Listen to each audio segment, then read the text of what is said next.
أعوذ بالله من الشيطان الرجيم.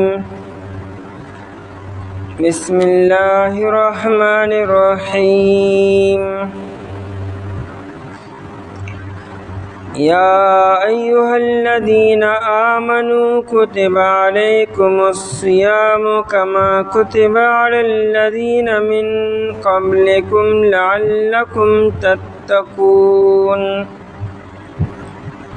أياما معدودات فمن كان منكم مريضا أو على سفر فعدة من أيام أخر وعلى الذين يطيقونه فدية طعام مسكين فمن تطوع خيرا فهو خير له وأن تصوموا خير لكم إن كنتم تعلمون.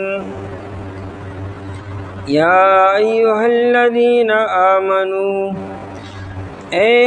کسانو چی مان روڑے دے کتب علیکم فرض کڑے شور پتا سباندے الصیامو روجنی سل کما کتبا لکا سنگا چی فرض کڑے شیوا علی الذین من قبلکم فآکسانو باندی چی مخکستا سنو لعلکم تتقون دا پارا دی چی تاسو پرہیزگار شے ایامن رزی دی معدودات شمیر لشوی فمن کان منکم پس ہا سوک چی ویدستا سنا مریضن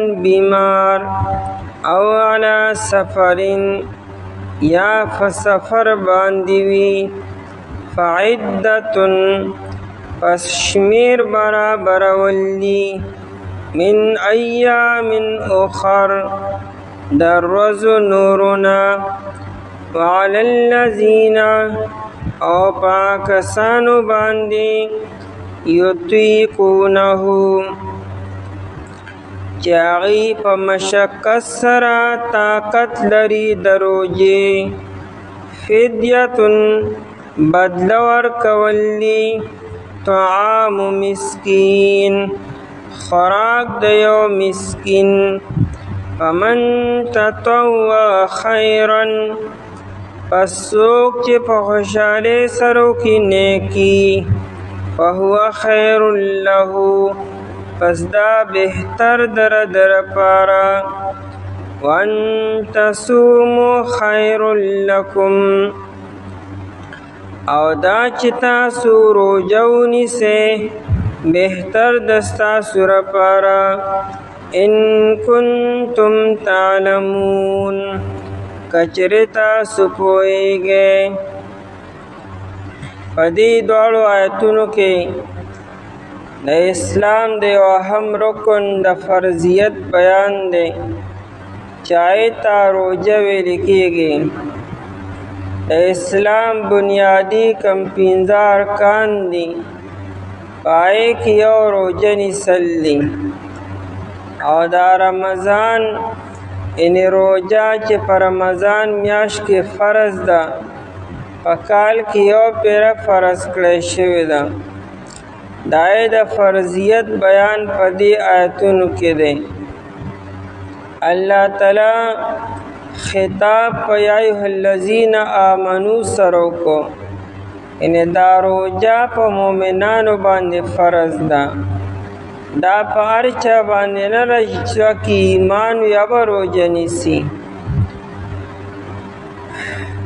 روجہ چی دا پا دویم کال دا ہجرت باندے دا غزوہ بدر دا واقعینا پاس یوم میاش مخ کے رمضان فرض شو. دا دیو جنا غزوہ بدر چرا دا پر رمضان شریف کی شوه دی د صحابو روجه او رمضان شریف کېدو.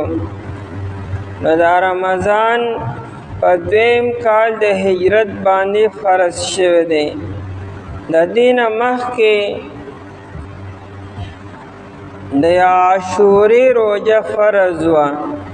د 10 محرم دا روجه په صحابو په نبي علیه السلام باندې فرض وه.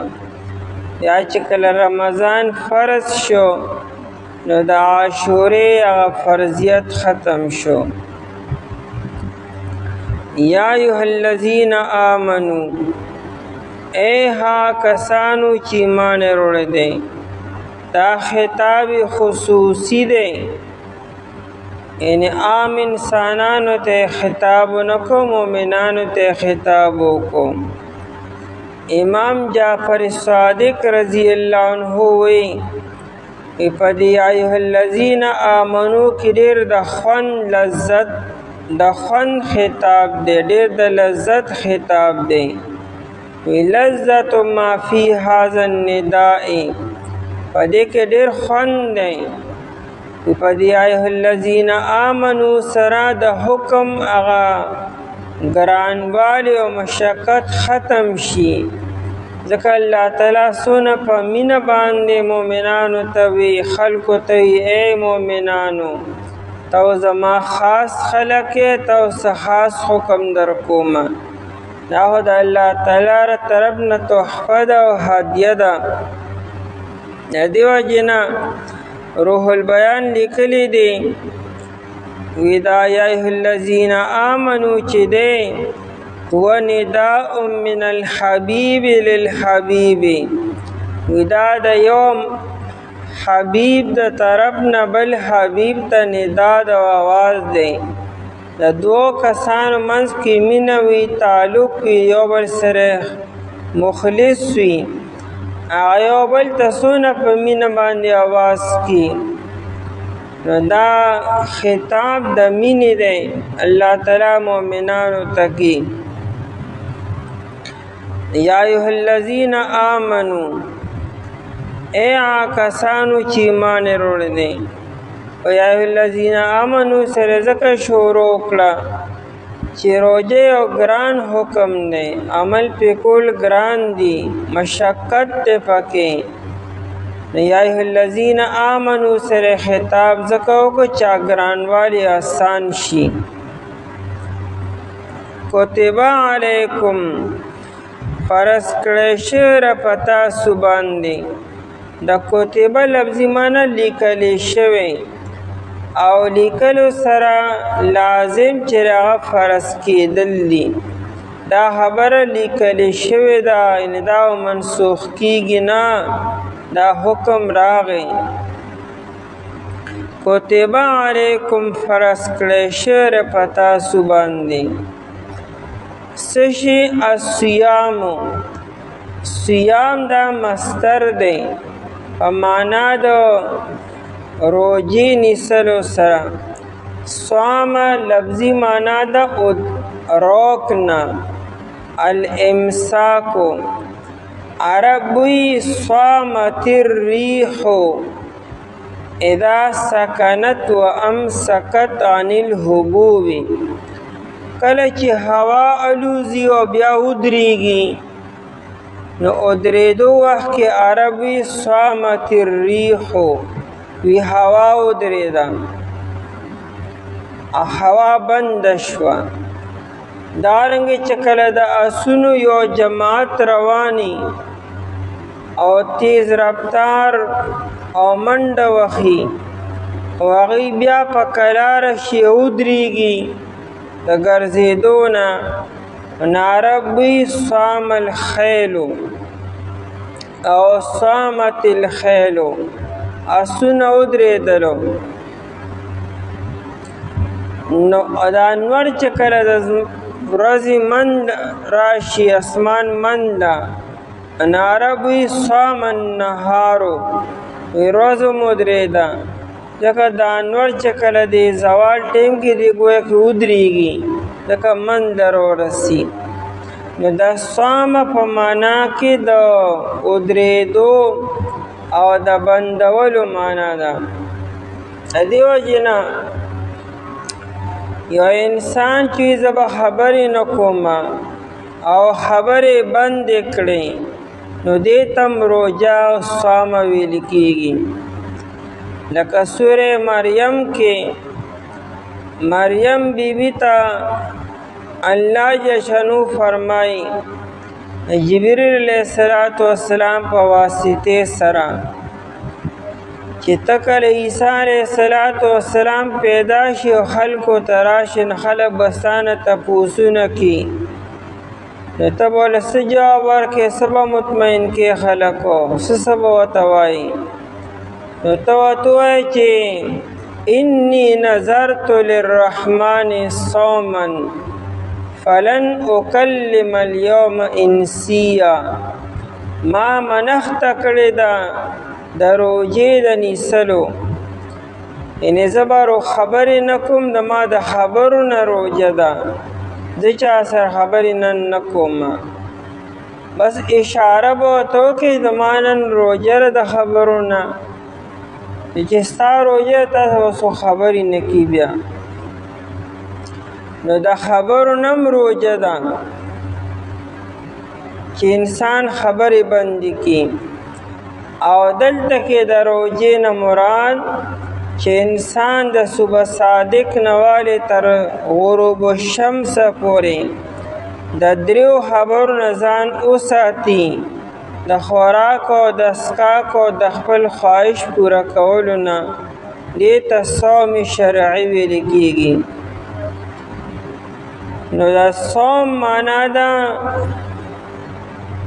ځان بندولو نو دې روژې ته صوم ځکه وایي چې په دې کې انسان ځان بندي ځان کابو کي ځکه د صوم معنا صبر هم ده یعنې انسان ځان کابو کي د خوراک او د څښاک نه نفس خواهش غواړي چې ماله خوراک راکه او څښاک راکه خو ته ځان بندې نو صبر وکې ځکه د صوم معنا صبر هم ده.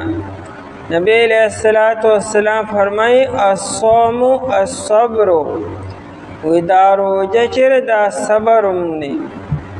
نو علیکم الصیام فرض کړی شوی دی په تاسو باندې روژه او یا روژه نیسل کما کتبه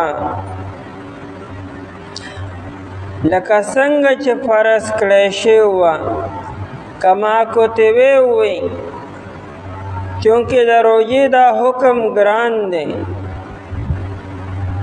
نو کېدی شي خلک یېرېدلی وي چې دا خو ډېر حکم راغی سختو نو قرآن یې صرف په تاسو نه را فرض کړی شوی ستاسو نه مخکې هم فرض کړی شوی وه یعنې په ټولو خلکو باندې په هر امت باندې په هر یو مذهب والو باندې روژه فرض وه په تاسو هم فرض شوه. کهاوت دی وی مرگ انبوه جشنه داردو کله چې غم عام شي نو بیا خو جشن بیا غم نی که یو تن مړ شي نو غم دی او کنه په یو ځای باندې 50 کسان مړه شي وی لکه دا جنازې خو سم خوند کې په قطار کې روانې دي نی مرګ انبوه جشنه داردو چې کله یو وبا یو مصیبت او یو غم عام شي آسان شي بیا اینو بیا جشن جوړ شي. روژه اگر چې سخت حکم دی او ګران حکم دی خو دا ده چې صرف په موږ باندې خو نه ده فرض کړی شوی زموږ نه مخکې امتونو باندې هم فرض کړی شوی ده کما کتبه لکه څنګه چې فرض کړی شوی وه علی الذین په هغه کسانو باندې من قبلکم چې مخکې ستاسو نه او مخکې ستاسو نه مراد مخکني انبیاء کرام علیهم السلام او امتونه دي په هغې باندې هم روژه فرض وه. لومړۍ روژه په آدم علیه السلام باندې فرض شوه آدم علیہ السلام باندې د ایام البیض روزې فرض وي، د هرې میاشتې 13، 14 او 15 دې کې دا سپوږمۍ پوره د شپې، نو هغه آیت ایام البیض وایي، سپینې ورځې. نو چونکې ورځې خاصې سپینې، هره ورځ سپینې، خو چونکې هغه شپې سپینه ده نو د هغې په مناسبت سره ایام البیض وایي، ځکه په 13 شپه، په 14 شپه او په 15 باندې سپوږمۍ مکملي، نو ټوله شپه روښانه وي. نو آدم علیه السلام دا 3 روزې نیسلې به هره میاشت کې. دارنګې په یهودو باندې روزه فرض وه. په یهودو باندې د عاشورا روزه فرض وه په کال کې یو پیره، او په هر هفته کې د خالی ورځو چې یو مثبت ورته وي، د هرې هفتې د خالی ورځ روزه هم په دې باندې فرض وه.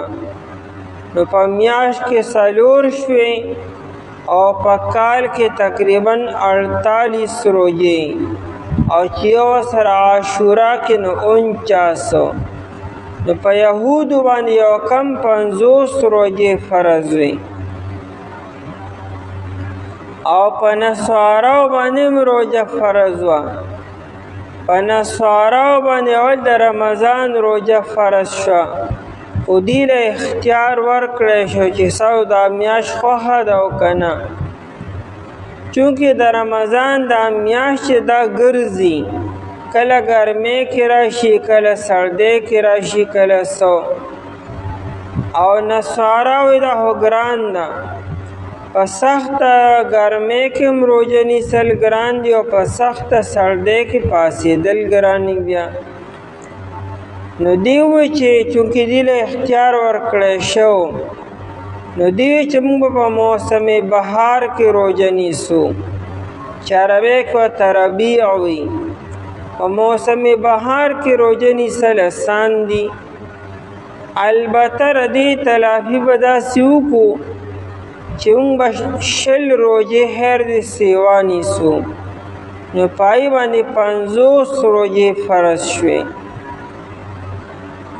د قرآن وی کما کتبه، دا روزه صرف په تاسو نه ده فرض، او ستاسو نه مخکې امتونو باندې هم فرض ده، بلکې په دې امت باندې خو اسانه ده، صرف یو میاشت او پرلپسې دي. د آدم علیه السلام په شریعت کې هره میاشت 3 روزې، څونه ګرانه به هره میاشت روزه. دارنګې په یهودو باندې هر هفته یو روزه، او په نصارا باندې 50 روزې، ګرانه ده، او دلته کې اسانې دي. کما کتبه، لکه څنګه چې فرض کړی شوي وه، علی الذین، په کسانو باندې من قبلکم چې مخکې ستاسو نه وو، لعلکم تتقون. دا بل د روزې د اسانۍ دپاره وي، روزه کې ستاسو ډېره غټه فایده ده. روزه په ظاهره کې ګرانه ده، لیکن لعلکم تتقون دپاره دی چې تاسو پرهیزګاره شئ. دا د روزې یو مقصد او یو فایده م شوه، تاسو ته پرهیزګاري حاصله شي. پرهیزګاري چونکې هر مؤمن غواړي، داسې یو مؤمن شته چې د پرهیزګاري نه خوښي، هر یو خوښي.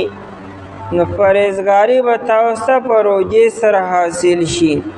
لعلکم تتقون، دا علت غایي دی دپاره دی چې تاسو پرهیزګاره شئ.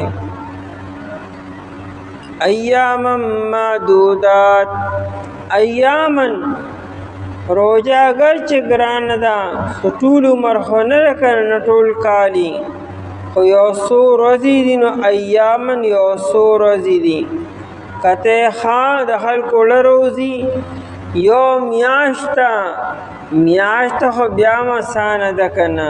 ایاما ورځې دي، معدودات شمیرلی شوې، په شمار باندې. چاینه مراد یا 29 ورځې یا 30 ورځې دي، ځکه رمضان د 30 نه سوا کیږي نه او د 29 نه کمیږي نه. نسائی شریف کې روایت ده، نبی علیہ الصلوۃ والسلام او فرمایلو انا امت امیت، مونږ یو امپړ امت یو، لا نحسب ولا نكتب، مونږ له حساب کتاب نه راځي. بیا فرمایل الشهر هکذا وهکذا وهکذا، لاس یې درې پیرې مخامخ اشاره وکړه، ګوتې کلو کړې، میاشت داسې وي داسې وي او داسې وي. یو پیرې دواړه لاسونه کلو کړو، ګوتې کلو کړې، بیا یې دوباره او بیا په دریم ځل باندې وعقد بالابهام، دا کټه ګوتې بنده کړه، 29 شوې. او بیا په دویم ځل باندې درې پیرې اشاره وکړه په لاس سره او ګوتې کلو کړې، تمام 30، میاشت داسې وي او داسې وي او داسې وي، مطلب 30 برابر کړو. څونه ساده خبره وکړه، په ګوتو به اشارو سره میاشت یا 30 یا د 29 وي، د دې نه سوا او کم نی، بلکې د 29 سوای او د 30 کم وي. روح البیان لیکلی دی چې د نبی علیہ الصلوۃ والسلام په زندګۍ کې ان مدنی دور کې 8 رمضان راغلی دي، ځکه سندو کې هو فرض شوان یکم ہوتی ہوا تو آخری کار میں نبی علیہ السلام بیا وفات شو.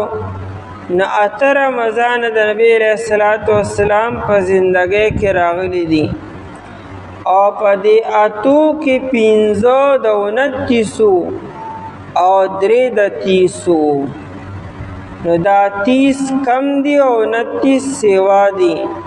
دا عوام چې اکثر موږ یو روزه وخوړه دا غلطه خبره کی، ولې نبی علیہ السلام څه زیاتې روزې خوړلي سو.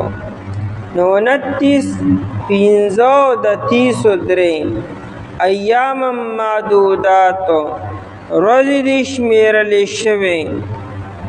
دا بل د اسانه خبره وکړه کني یریږه د رمضان نه.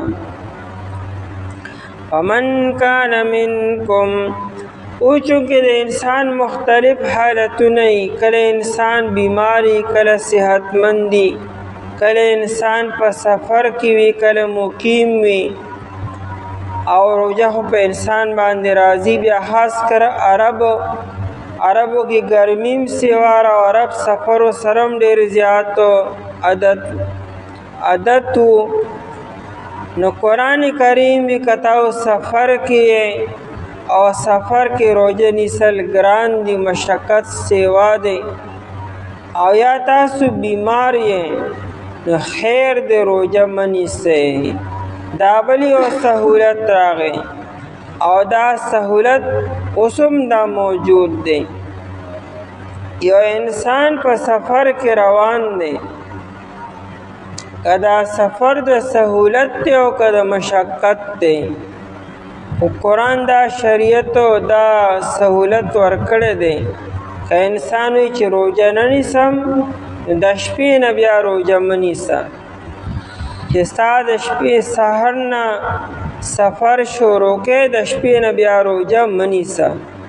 وګوره که روزه دې ونیسله او بیا یې سفر شروع کو نو هسې به بیا نه ماتې بیا لۍ چې کله تا ته نیسل بیا ګران شي، یا خو دا چې بیا نیسې مه د سر نه، او چې دې ونیسله او شروع دې وکړه او بیا په سفر باندې روان شي، نو دا نه چې څنګه سفر باندې کېناستې نو روزه ماتوه، نه اوس به هغې ماتې چې کله تا ته نیسل ګران یې هغې.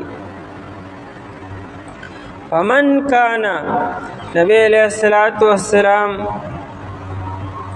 د فتح مکی په کال باندې، نن سبا روزې الحمدلله ډېرې زیاتې اسانې دي، ګرانې خو د صحابو په دور کې وي. غزوه بدر په رمضان کې شوی دی. فتح مکې دا سفر په رمضان کې شوی دی. مکه مکرمه فتح شي په رمضان شریف کې ده. نبی علیہ السلام په سفر کې د مکې مکرمه د فتح او رمضان مو نبی علیہ السلام وکتل چې مخامخ څه کسان راغونډ شوي دي او منځ کې څوک پروت دی. دا څه چل دی؟ هغه پلانکي صحابي روژه نیسلې ده او هغه بېهوشه شو د ګرمۍ د لاسه. نبی علیہ السلام وفرمیل لیس من البر الصیام فی السفر. داسې نیکي نه ده چې انسان دې په سفر کې روژه ونیسي. نو په سفر کې روژه نیسل نیکي ده، خو د نبی علیہ السلام مقصد دا و چې دا خو نیکي نه ده کنه چې تا ځان بېهوشه کو. احکامات خو د دې لپاره نه چې انسان دې خپل ځان ته نقصان ورکړي.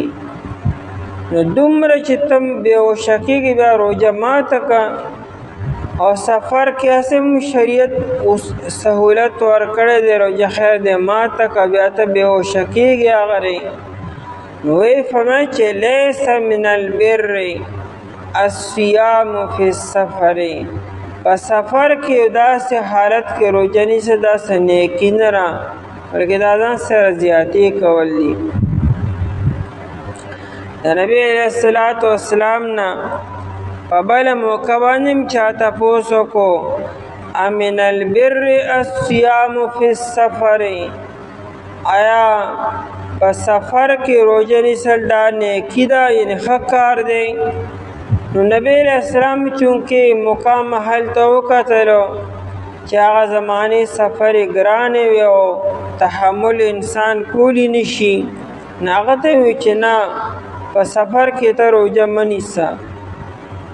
لیکن قرآن وی چې ونیسه نو ښه خبره ده که چېرې برداشت کولی شی هغې. نبی علیہ السلام په خپله روژه کړې وه، او چې کله وی کتل چې صحابو روژه نه ماتوله او سفر ګرانو او سبا بل ورځ به مکه مکرمه کې مونږ داخلیږو به او کیدی د جنګ نوبت هم راشي، نو نبی علیہ السلام بیا په خپله روژه ماته کړه. چې صحابو کتل نو بیا صحابو هم روژې ماتې کړې.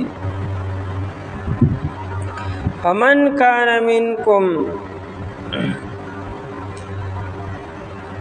پس آسوک چې وي د ستاسو نه مریضن بیمارو، یو سړی بیمار دی.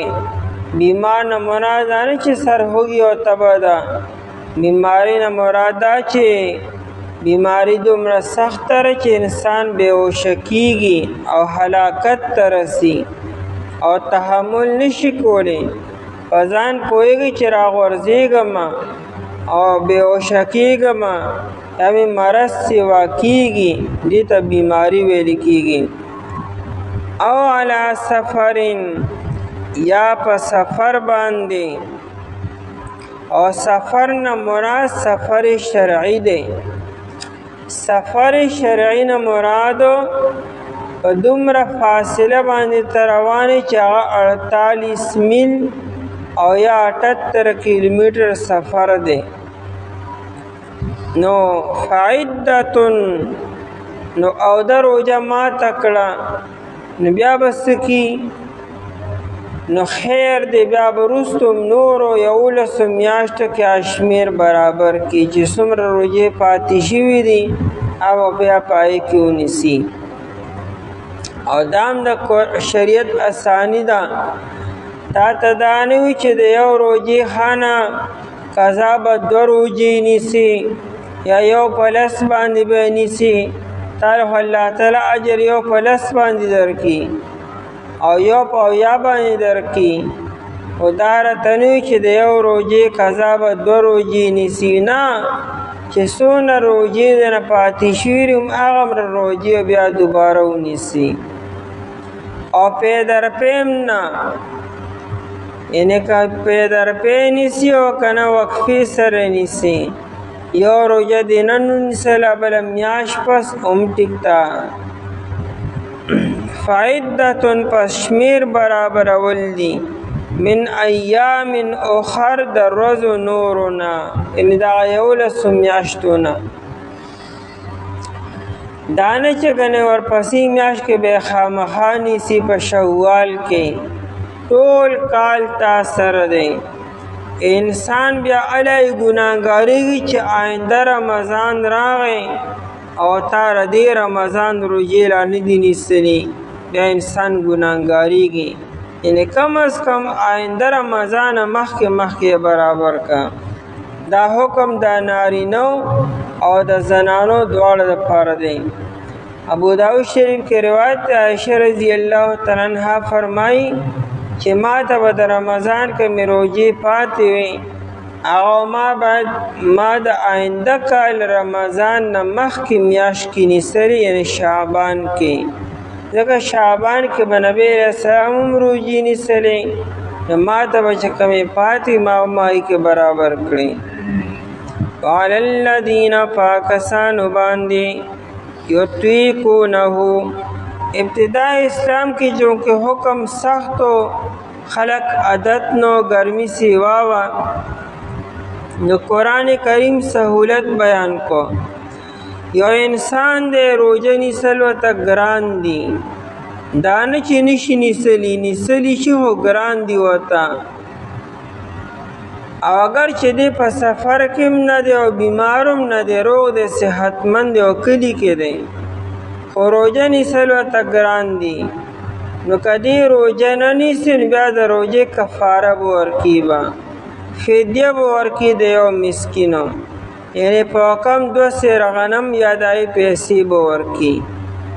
دا چونکې د خلکو د عادت کولو دپاره قرآن کریم ترغیب ورکو روجه نیسئ، خو بیا هم یو سهولت او گنجایش یې پرېښودو چې کم انسان ته روجه نیسل کې لږ مشقت دی او هغه سفر کې هم نه دی او بیمار هم نه دی، نه که روجه نه نیسي نو خیر دی، خو فدیه به ورکي بیا وروستو. خو دا حکم بیا منسوخ شو. اوس که یو انسان طاقت شته، بیمار نه دی او مسافر هم نه دی، طاقت شته نیسلی شي، هلاکیږي نه به روجه خامخا نیسي، دا نه چې کنې خیر دی فدیه به وروستو ورکمه. وعلی الذین پاکستانو باندې یطیقونه لفظي معنا داره چې یو کار ته کولی شي خو په مشقت سره کوي. مثال یو غټه پرته ده، تی اوچتولی شي خو په ګرانې اوچتې، نو دې وخت کې عربي انی اطیقو رفع هذا الحجر، زه دې کاڼي د اوچتولو طاقت لرم، لیکن په داسې وخت کې به نه وی چې انی اطیقو رفع هذا القلم، مخامخ یو قلم پروت دی، دا قلم خو زه اوچتولی شم که نه، نو دا قلم په اوچتولو کې څه بهادري ده، خاصې هر څوک اوچتولی شي. نو دا اطیقو به تا هغه ځای کې وی چې یو ځای کې یو کار ګراني په مشقت سره کې نه ته به ته اطیقو وی، او یطیقون هم دقه معنا ده. یو سړی روجه نیسلی شي لیکن په نیسلو کې مشقت دی. وعلی الذین پاکستانو باندې یطیقونه چې دی په مشقت سره طاقت لري د روجې نیسلو، او هغه بیا د روجه خیر دی نه نیسمه، نو فدیتونو د فدیې معنی ده بدله او جزا، بدله ورکول دی طعام مسکین، خوراک د یو مسکینو، یو مسکین ته به 2 ټیمه خوراک ورکې، سار او ماښامو یا ماښام او سبا سارو، هغه په کم 2 سیر غنم دی یا د هغې برابر قیمتو. خدا حکم بیا وروستو منسوخ شو، طاقتور انسان صحتمند انسان به روژه خامخا نیسي. او بعضې مفسرین وی چې نه، د شیخ فانی په حکم کې اوس هم لا شته دی. یو سړی بوډا دی، نه هو روژه هغه ډېره زیاته ګرانه ده. یو ښځه بوډۍ ده، هغه روژه نشي نیسلی، نه بیا فدیه ورکړي. د شیخ فانی په حکم کې اوس هم آیت لا برقرار دی. فمن تطوع، پس څوک چې په خوشحالۍ سره وکړي خیرا نیکۍ لره، چې په خوشحالۍ سره نیکي وکړي. په خوشحالۍ سره د نیکۍ مطلب دا دی چې فدیه خو به یو ورکړي د یو روژې، هغوی زه 2 ورکوم. الله والا مالی وسعت ورکړی دی، نو د یو روژې فدیه د 2 مسکینو خوراک ورکو. دا په خوشحالۍ سره سیوا نیکي وکړه. یا دا چې د یو سا یعنې په کم 2 سیرو په دې 2 سیرې ورکړو، لږ سیوا غنمې ورکړو، دوم ښه خبره ده. او یا دا چې روژه م نیسم او فدیه م ورکوم، دا خو نوره ښه خبره ده چې انسان 30 روژې م ونیسي او ورسره 30 روژو فدیه م ورکړي، دا خو نوره م ښه خبره ده. فمن تطوع، پس چا چې په خوشحالۍ سره وکړه خیرا نیکۍ لره، فهو خیر له، دا بهتر دی در لپاره. وان تصوموا، او دا چې تاسو روژه ونیسئ خیر لکم، بهتر دی ستاسو لپاره. یعنې یو بیمار انسان دی خپل ځان ته وګوري، که روژه نیسلی شي نو ونیسئ، دا برکات بیا نه نصیب کېږي. رمضان هر وخت نه راځي. که یو مسافر دی او روژه نیسلی شي، برداشت کولی شي، نو روژه دې ونیسي. لکه چې خلک و بلا خبرې کوي ورته، خلک وایي ګوره ښه برابر غټ کټ دی، ګوره روژه نه نیسي، او دا نه مسلې جوړې کړي دي. ځکه خلک خو لږ سخت دي په همدې مسله کې، نه که روژه ونیسي څوک به مطمئن کوي چې بیمار یم او دا هغه. ان کنتم تعلمون، که چېرې تاسو پوهېږئ. ای هغه کسانو چې ایمان مو وروړی دی، فرض کړی شوې را په تاسو باندې روژه نیسل، لکه څنګه چې فرض کړی شوې وه په هغه کسانو باندې چې مخکې ستاسو نه وو، دپاره دې چې تاسو پرهیزګاره شئ. ورځې دې شمېرلې شوې، پس هغه څوک چې وي د ستاسو نه بیمار یا په سفر باندې وي، پس شمېر برابرول دې ورځو نورو نه. او په هغه کسانو باندې چې په مشقت سره طاقت لري د روژې نیسلو، بدله ورکول یې خوراک د یو مسکین. پس څوک چې په خوشحالۍ سره وکړي نیکۍ لره، پس دا بهتر ده در لپاره.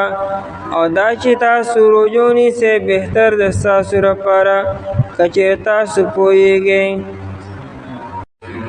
اعوذ بالله من الشیطان الرجیم. بسم الله الرحمن الرحیم.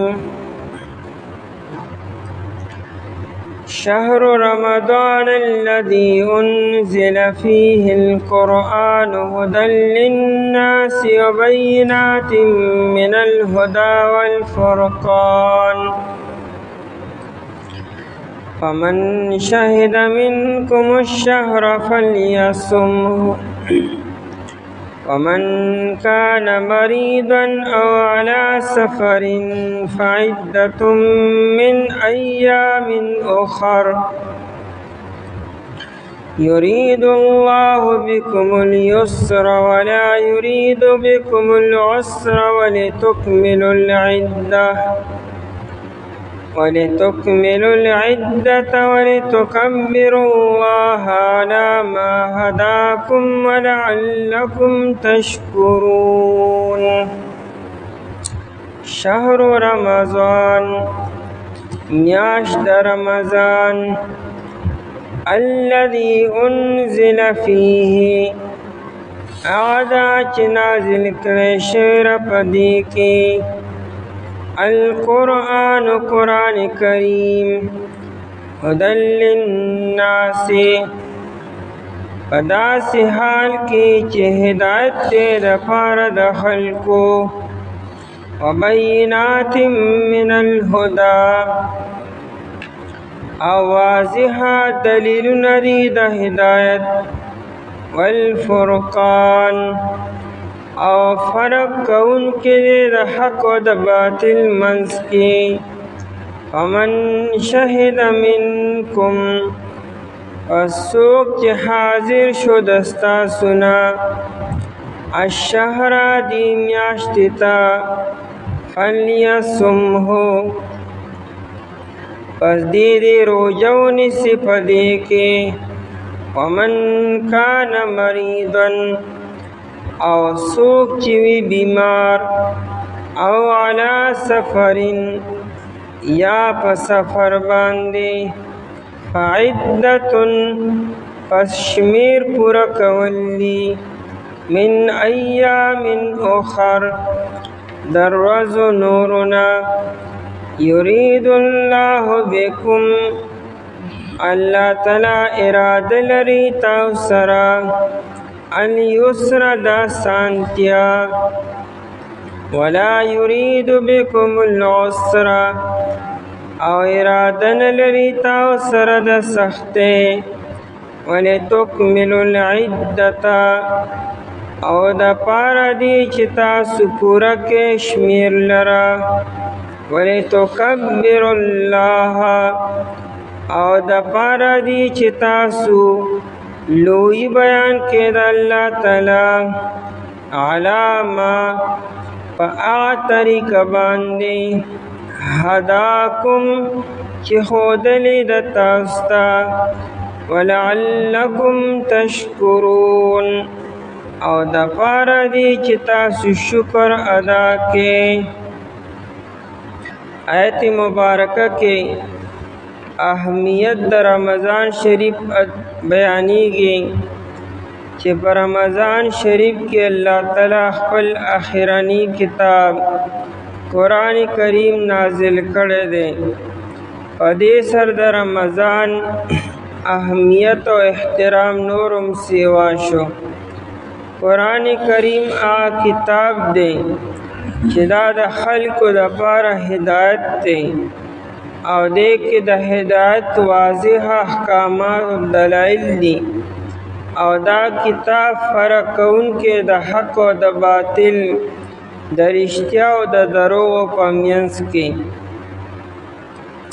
اوس فرمایي چې فمن شهد منکم الشهر فلیصمه څوک چې دې میاشتې ته حاضر شو هغه په دې میاشت کې روژه نیسي که څه عذر نشته صحتمند دی مقیم دی نو دی به روژه نیسي اصل کې مخکې آیت مبارکه کې دی ووی چې وعلی الذین یطیقونه فدیة طعام مسکین یو انسان صحتمند دی طاقتور دی خو په روژه نیسلو کې ورته لږ مشقت دی ګرانه ده ورته دا نه چې نشي نیسلی نیسلی شي لیکن نیسل ورته ګران دي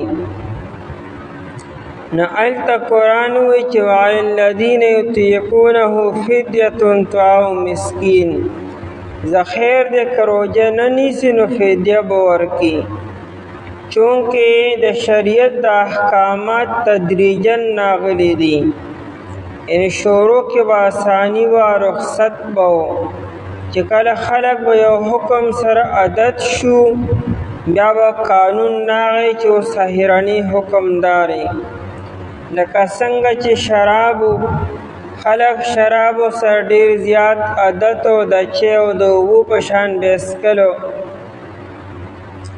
شروع کې قرآن کریم حکم نرم راولېږو چېرې د شراب فایدې هم شته خو نقصانات یې ډېر دي نو دې کې یو اشاره وکړه چې نقصانات ډېر دي، نو مطلب ځان ته نه ساتئ.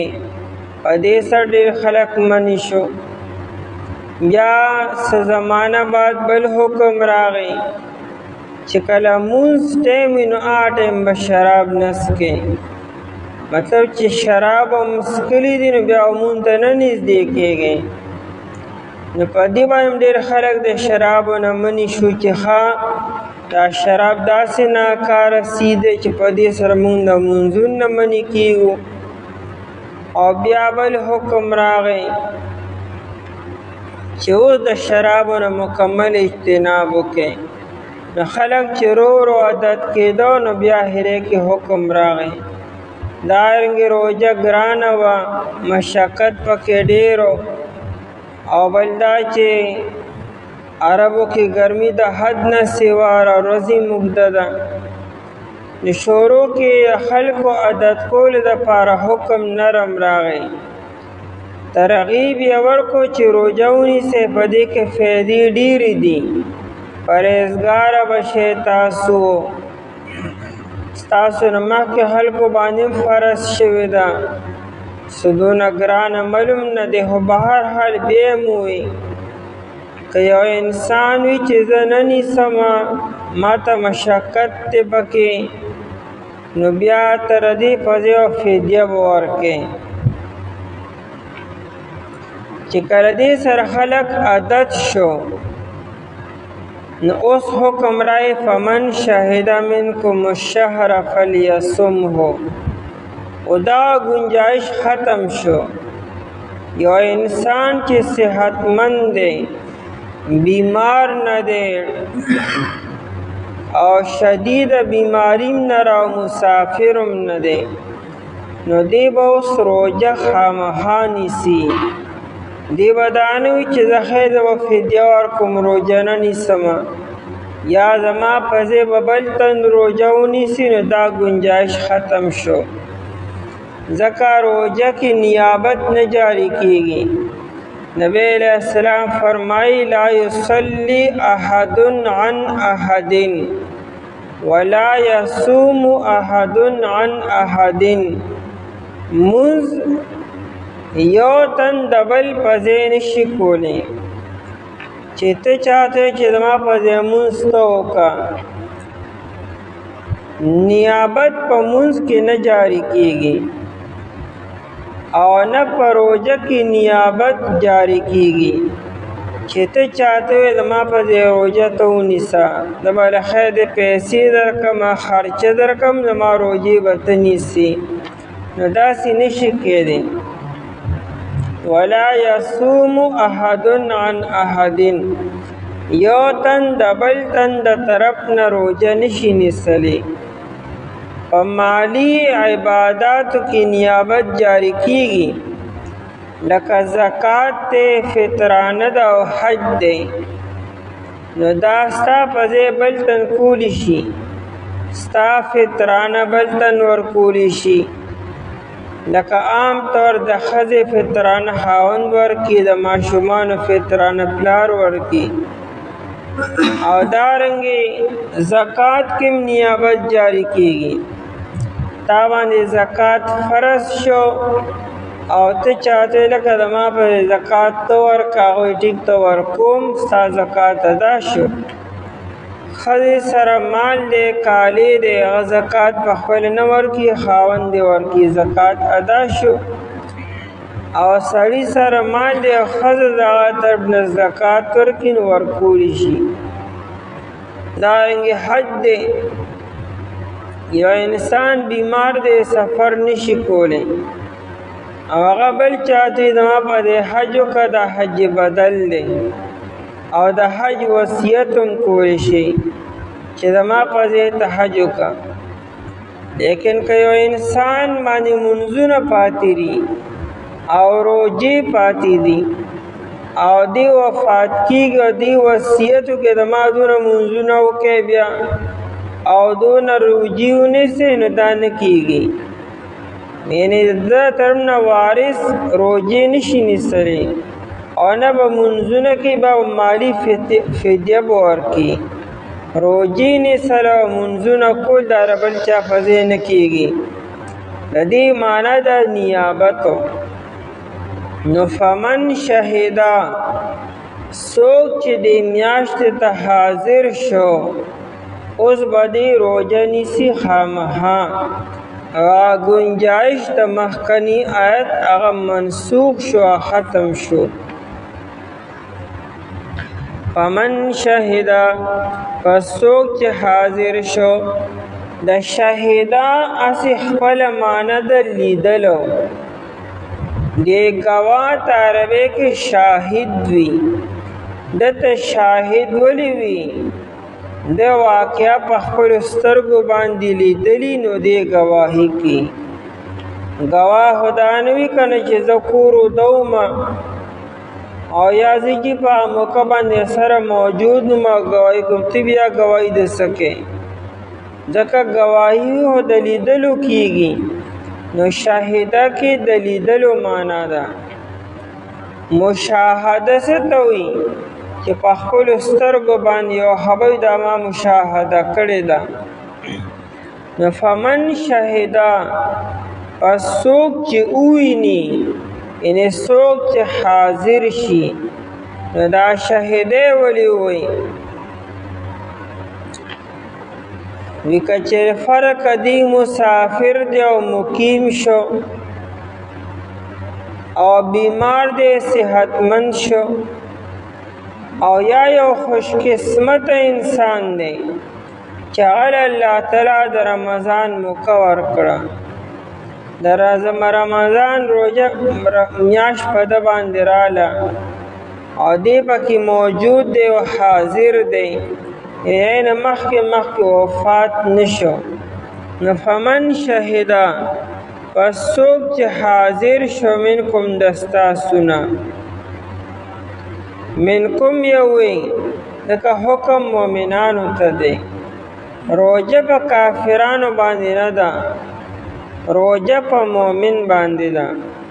الشهر ای فی الشهر دی میاش کې چې میاش د رمضان ده. نو دی بس کې فلیصمه او د فدی هغه خبره ختم شو، گنجائش ختم شو. اوس بدی خامخا روجه نیسي. فلیصمه امر صیغه ده. دی روجه ونیسي. فلیصمه ای فلیصم فیه دیو په دې میاشت کې روجه نیسي. خو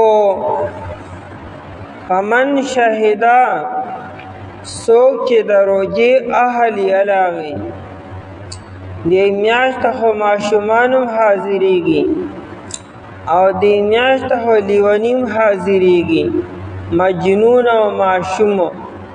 په ماشوم باندې هم روجه نشته او په لیوني باندې هم روجه نشته. نو فمن شهدا څوک چې حاضر شو دې میاشتې ته او په خپلو شرایطو سره، او شرایط داري چې دی صحتمند دی، بیمار نه دی، شدید بیماری ده چې روجه نشي نیسلی، برداشت نشي کولی، نه هغه نه، او نه مسافرم نه، او دارنګې چې صحتمند دی او مقیمی مسافر نی، او مجنونم نی او معشومم نی. نو په ده باندې روجه نیسل دا فرض دی او ضروری دی. او معشوم باندې روجه فرض نه ده، خو که نیسي نو نیسلی شي. د عمر رضی الله تعالی عنہ په دور خلافت کې یو سړي روجه ونه خوړله، هغه نشه کړې وه نو روجه یې خوړله. عمر رضی الله عنہ په کوړو باندې راګیر کو، وی ته لوی سړی او روجه نه نیسي، زموږ خو ماشومان هم روجې نیسي. یعنې هغه زمانه کې ماشومان هم روجې نیسلې. بخاري کې روایت دی چې د صحابه کرام رضی الله عنهم ماشومانو به روجې نیسلې او صحابو به هغه ماشومان په لبو باندې کړو، هغوی به یې اوبه راکړې او روټۍ راکړې، هغوی به په نورو خبرو باندې مشغوله کړو. باقاعده روایت دی. خو دې کې مسله دا ده چې هغه ماشوم چې هغه تحمل د روجې کولی شي چې زیاتې ورسره ني. اوس که چېرې ګرمي ده ورځ ډېره اوږده ده او صرف د نام و نمود دپاره چې زمونږ پلانکي ماشوم د 5 کالو دی روژه ونیسله، دا زیاتې د ماشوم سره. که ماشوم کې تحمل شته، روژه نیسلی شي، برداشت کولی شي او تکلیف ورته نشته، نو بیا زه خیر دی که روژه نیسي. نو فلیصمه، پس دې روژه ونیسي په دې میاشت کې. ومن کان مریضا، او څوک چې وي بیمار، او علی سفرین، او دا روژه نیسل بهتر دی ځکه د روژې ډېر زیات فواید دي. حکم هم دی لازمي دی خو فواید هم ډېر زیات دي.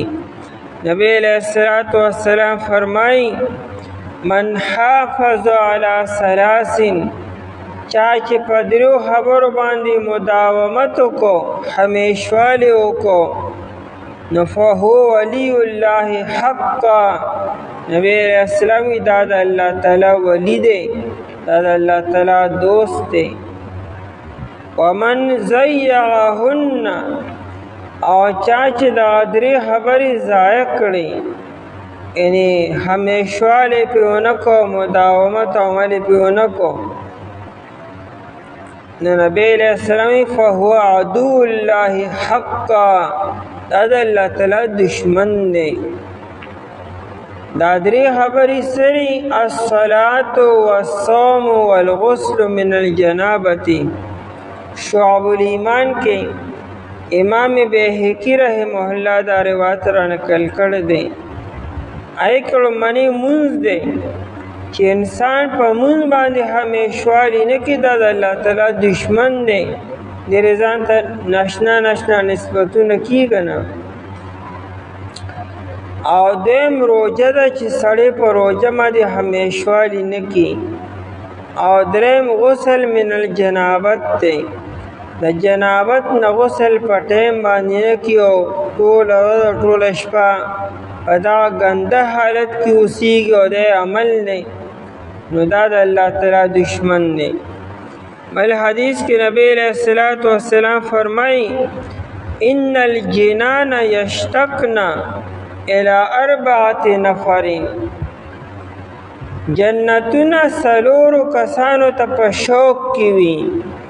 جنت ورته په شوق کې چې دی به کله مال راځي. هغه 4 کسان څوک دي؟ لومړنی پکې صایمي رمضان، د رمضان روژه نیسونکي ته. او دویم وتالی القرآن، د قرآن تلاوت کوونکي. او دریم وحافظ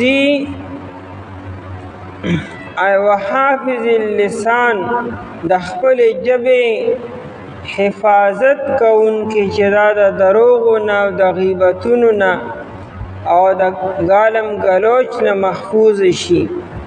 او 4م ومطعمی الجیران، ګاونډیانو ته او اوږو خلکو ته خوراک ورکولو. دا 4 قسمه خلکو ته جنت په شوق کې وي. نو فلیصمه، دې روژه ونیسي. لازم دا فایدې پکې ډېرې زیاتې دي. د جنت 8 دروازې دي. یو دروازه پکې باب الریان، دا صرف او صرف د روژهدارو دپاره ده. نبی علیہ السلام فرمائی، اللہ تعالی فرمائی الصوم لی وانا اجزی به، روژه ګورې زما دپاره ده، زه به دې بدله ورکوم. په بل روایت کې داسې وانا اجزا به، د روژې بدله وي زه پخپله یم. الله تعالی وی زه د روژې بدله یم، زه به ورته میلاویږم. زما رضا، زما قرب او زما محبت به ورته میلاویږي. صرف جنت او دای نعمتونه نه، الله تعالی ته به ذات خود میلاویږي. وجه دا چې دا روژه د بنده او د الله تعالی منځ کې ده. دریم انسان ته دې پته نه لګي روزه خالص مخلص د ایمان نشانی او د ایمان علامت ده چې چا کې ایمان او د الله تعالی دا بروجي او چې ایمان کمزور دی نو بس دغه بیا خلکو ته د ما روزه او د نه به روزه ني لکه د الله نه علاوه بل چا ته پته لګي نه چې انسان په تنهایی کې په یوازیوالي کې څه وکړو څه وخوړلو. ومن کان مریضا او څوک چې وي بیمار او علی سفرین یا په سفر باندې نا علا په معنا د فی سره دی فی سفرین په سفر کې دی د سفر نه مراد سفر شرعي دی چې هغه 48 میل او 78 کیلومتر فاصله او د بیماری نه مراد هغه بیماری ده چې انسان پکې د روزې نیسلو تحمل او برداشت نشي کولی که روزه نیسي نو بېهوشه کېږي او یا چې کوم دی نو بیماری یې سیوا کېږي او هلاکت ته خبر رسي نو دا اوس بیمار دی. نو چې دا دو مسلې د دو عذرونه دي نو فعدتن ډېر خیر روزه نه نیسي ډېرې بیا شمیر پوره کړي من ایام اخر د ورځو نورونه. دا خبره مخکې آیت کې هم تېره شوې وه فمن کان منکم مریض او علی سفر او دلته بیا راله مسله دا ده چې قرآن کریم کې کم آیتونه د تذکیر د واعظ او د نصیحت دپاره دي نو پای کې تکرار شته دی یعنی هغه آیتونه بار بار راغلي دي چې کمې کې د واعظ او د نصیحت او د خلکو د زړونو د نرمولو خبره ده او یا پای کې وعیدات دي او یا پکې قصص دي واقعات د مخکنو قومونو دي نو په دغه خبرو کې تکرار شته. تکرار مطلب چې آیتونه بار بار راغلي دي او چونکې مقصد د دغه آیتونو دا دی چې د انسان په ذهن کې خبره کوز شي او انسان واعظ و نصیحت والی د آیتونو نه او چې یو خبر انسان بار بار اوري بار بار نو آخر زړه ته کوزه شي نو د واعظ او د نصیحت په آیتونو کې تکرار شته خو احکامات چې دي احکاماتو په کومو آیتونو کې چې حکمونه بیان شوي دي نو پای کې تکرار نشته. دک په حکم کې تکرار نه چې حکم بار بار بیانېږي حکم دک یو پیری او دا حکم نه دایت خو د حکم سره تعلق ساتي چې بیماری او یا په سفر کې نو روزه مه نیسه دا بیا ونیسي نو دا خبره هم مخکې آیت کې کړو نو بیا دوباره ولې وکړه حالانکې د احکاماتو په آیتونو کې تکرار نی نه جوابدار چې دغه تکرار نشته. مخکې چونکې درې قسم خلکو ته گنجائش ورکړو یو دا چې انسان روزه نیسلی شي خو نه نیسم فدیه به ورکړم زه خیر د فدیه ورکړه. دویم چې انسان بیمار او د روزه نه نیسي او دریم چې انسان مسافر دی روزه دې نه نیسي. اوس چونکې اړمنې خبره منسوخ شوه چې کوم انسان روزه نیسلی شي خو نه نیسم فدیه به ورکوم دغه گنجائش ختم شو دی به اوس خامخا روزه نیسي. نو که دا ومن کان مریضا نه ویلې نو دا توهم پیدا کېدو چې ګنې د بیمار نه به گنجائش اخیستي چې ګنې بیمار به مو خامخا روزه نیسي او دارنګې مسافر به ګنې مو خامخا روزه نیسي حالانکې هغه یو تن گنجائش ختمول دي د بیمار او د مسافر هغه رخصت او گنجایش هم برقرار دی. نو ځکه ومن کان مریضا وی چې نه بیمار سره او مسافر سره اوس هم گنجایش او رخصت شته. او چې کله د روژه ماته کړه او وینه نیسله نو فعدة من ایام اخر شمیر پوره کول دي.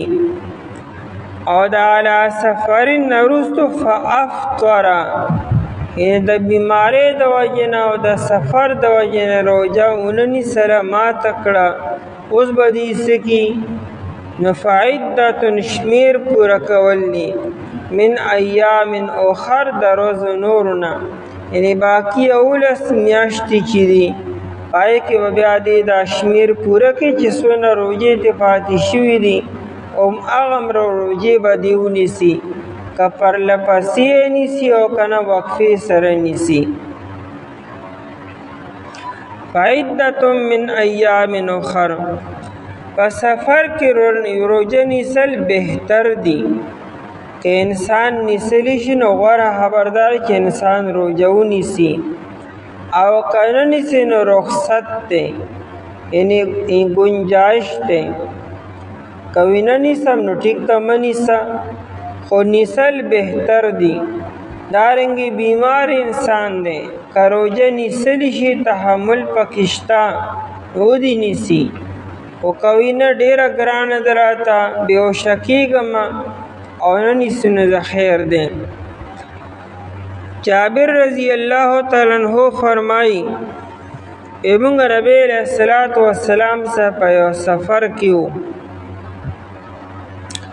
او میاشت رمضان وه نو فمنا الصائم ومنا المفطر بعض صحابو روژه کړې وه او بعض صحابو افطار کړ روژه نه وه کړې. لیکن فلم یکن بعضنا یعیب علی بعض صحابه ډېر ناشنا خلکو یو تن په بل باندې عیب او تانه نه لګوله چې روژې خورئ څنګه مسلمانان یې. چې چا روژه کړې وه هغې هغه نورو ته سپک نه کتل او تانه او پیغور یې نه ورکو او نه دې مفطرینو چې چا افطار کړو هغې روژهدار ته وایي چې دا هم ځانله څه کار کتلی دی ولې روژې نیسئ. دواړه خوشحاله وو دواړه په خپل ترتیب باندې روان وو په یو تن باندې عیب نه لګو. او انس بن مالک رضی الله تعالی عنہ فرمایي چې موږ نبی علیه السلام سره په یو سفر کې وو او هغه هم د رمضان میاشت وه نو بعضې خلکو روژه کړې وه او د بعضو خلکو افطار و. ورځ ډېره زیاته ګرمه وه ګرمي وه ډېره زیاته.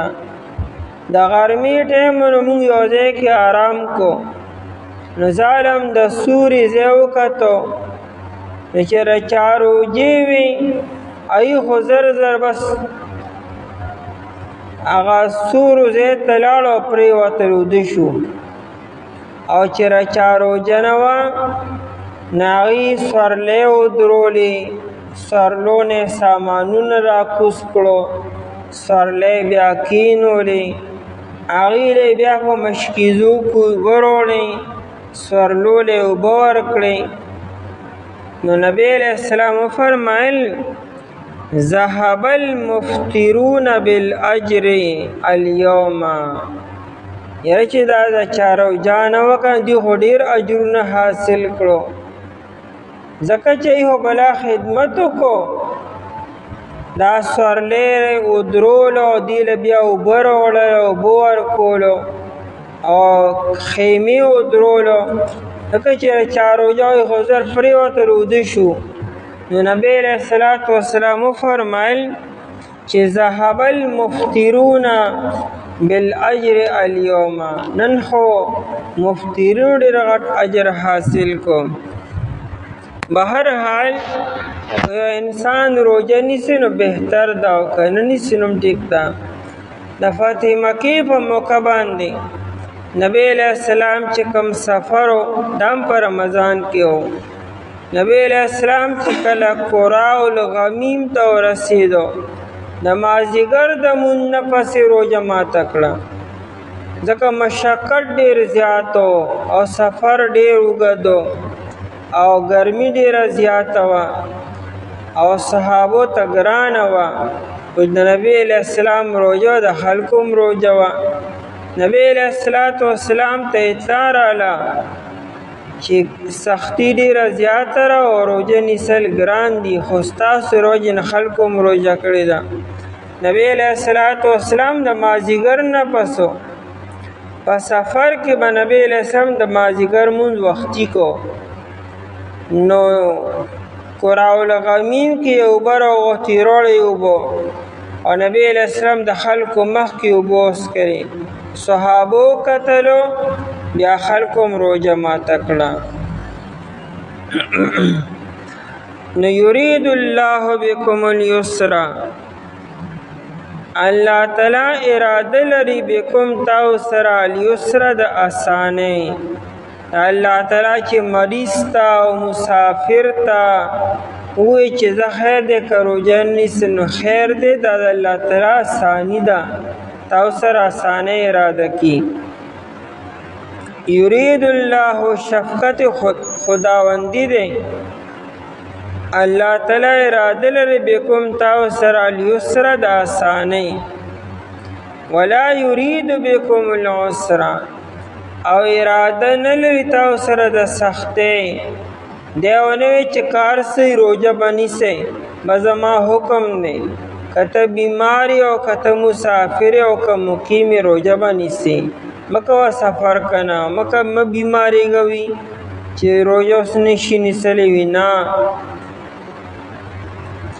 او محمد بن علی الترمذی رحمه الله وی دا الیسر چې دا د جنت نوم دی او عسر د جهنم نوم دی.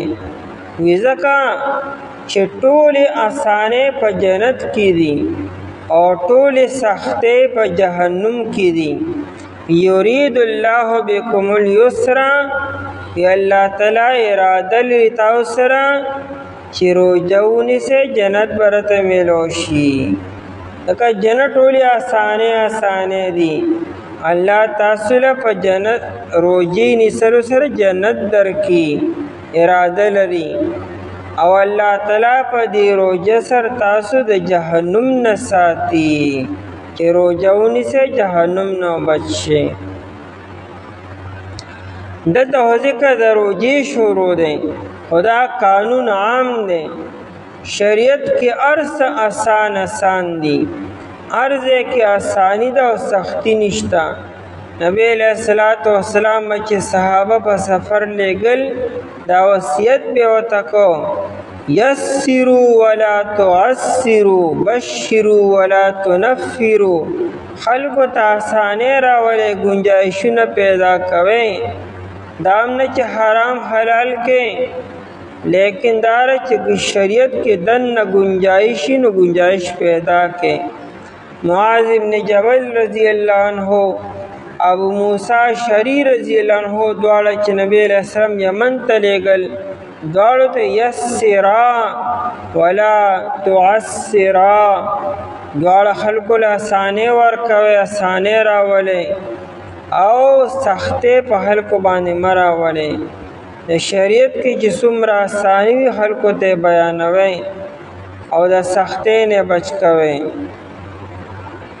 ولتکملوا العدة، او فیدې د څه دي؟ ولتکملوا العدة، او د پاره چې تاسو مکمل کې شمیر لره. اکمال او اتمام څه ته وي؟ یو کار دی شروع کړی او پاتې شدنه، دا اوس پوره کول پکار دي. نو تا خو روژه نیسلې ده، خو څه روژې د نه پاتې دي، نه هغه چې کومې پاتې را به پوره کوې. او د پاره دی چې تاسو پوره کوئ العدة، شمیر لره چې کومې روژې پاتې شي دا به پوره کوې. بیا ولتکبروا الله، او د پاره دی چې تاسو لوی بیان کړي د الله تعالی علی ما هداکم قدامه موصوله شین په معنا په هغه طریقه چې تاسو هدایت کړی دی او یا د ما مستریه کې علی هدایته ایاکم الله تعالی تاسو هدایت کړی دی د دې وجه نه تاسو د الله تعالی لوی بیان کړي او د الله تعالی د لوی بیان مراد ابن عباس رضی اللہ عنہ زید ابن اسلم رضی اللہ عنہ فرمائی کہ حق علی المسلمین اور مسلمان دا خبر لازم دا اذا رأو هلال شوال کله چې د اختر میاشتا سوینه د رمضان په 30 رمضان ماهم تاسو د شوال میاشولی دا نو تاسو به ان یکبروا توبه الله اکبر وای چاند رات تا نو دا د خواهشاتو د الله تعالی دو لوی بیانولو د بڑای بیانولو دا پدیش په تاسو د الله تعالی لوی بیان الله اکبر وای نو پدیش په باندې تکبیرات ویل دي او شپه د الله تعالی په لوی کې تیرول دي ولتکبر الله او د پای تاسو لوی بیان کې د الله تعالی علی ما هداکم په هغه طریقه چې الله تعالی تاسو خودلې ده چې هغه تکبیرات ویل دي ولعلکم تشکرون او د پای تاسو شکر ادا کې الله شکریا به ادا کې چې الله تعالی سونه خپل آسان حکم تاسو لدر کو میاشت رمضان آدا چې نازل کړی شوی په دې کې قرآن هدایت دې د پاره د خلکو اوازها دلیلونه د هدایت دي او فرق کوونکي دی په څوک چې حاضر شو ستاسو نه دې میاشته په دې د روژه ونیسي په دې کې او څوک چې بیماریا په سفر کې پس شمیر پورا کول دی روزو نورونه الله تعالی اراده لري تاسو سره د اسانه او اراده نه لري تاسو سره د سخته او د پاره تاسو مکمل کشمیر لرا او د پاره تاسو لوی بیان کې د الله تعالی په طریقې چې تاسو هدایت کړی دی او د پاره تاسو شکر ادا کړئ دعا وکړئ اعوذ بالله من الشیطان الرجیم بسم الله الرحمن الرحیم وَإِذَا سَأَلَكَ عِبَادِي عَنِّي فَإِنِّي قَرِيبٌ أُجِيبُ دَعْوَةَ الدَّاعِ إِذَا دَعَانِ فَلْيَسْتَجِيبُوا لِي وَلْيُؤْمِنُوا بِي لَعَلَّهُمْ يَرْشُدُونَ وَإِذَا سَأَلَكَ او کلا چې تپوسو کستانا عبادی بندگان زما عنی پبار زما کے فإنی قریب پس بے شک زنیز دیم اجیبو قبلهم دعوت الداعی دعا د دعا وختن کی اذا دعان کله چې دعا کی ماتا فلیستجیبوا لی پس پکار دے چې دی قبول کی حکم زما ولیؤمنوا بی او پکار دے چې دی یقینو کی پما باندې لعلهم يرشدون د پارا دی چې دینی غلار عمومی مخکې آیاتونو کې د رمضان شریف سره متعلق احکامات بیانو او د دې آیت نه بعدم د رمضان شریف سره متعلق احکامات بیانېږي منځ کې په دې آیت مبارکه کې د دعا بیان دی چې کله خلق د الله نه سوال کې دعاګانې غواړي الله تعالی دعاګانې قبلي. منځ کې پکې دعا ذکر زکه وکړو چې رمضان شریف د دعا د قبولیت میاشت ده. په دې کې د الله تعالی رحمتونه خصوصي طور باندې متوجه بندگانو ته. د افطار په ټیم کې یو دعا د هر یو روزدار قبلیږي او دارنګې د سحری په ټیم کې تهجد په ټیم کې خصوصي دعاګانې قبلیږي او روزدار هر ټیم الله ته ډیر نږدې وي. نو د دعا د قبولیت ټیم دی ټوله میاشو. نو منځ کې د آیت کې ذکر دعا ذکر کی چې بندگان د الله ته متوجه وي د الله تعالی خپل مسائل خپل مشکلات او خپل ضرورت پوره کړي. وَإِذَا سَأَلَكَ عِبَادِي چې کله تپوسو کې ستانا او سوالو کې ستانا اللہ تعالی خپل حبیب نبی علیہ السلام ته فرمائی چونکہ د بندگانو د اللہ تعالی منځ کې واسطہ نبی علیہ السلام دی.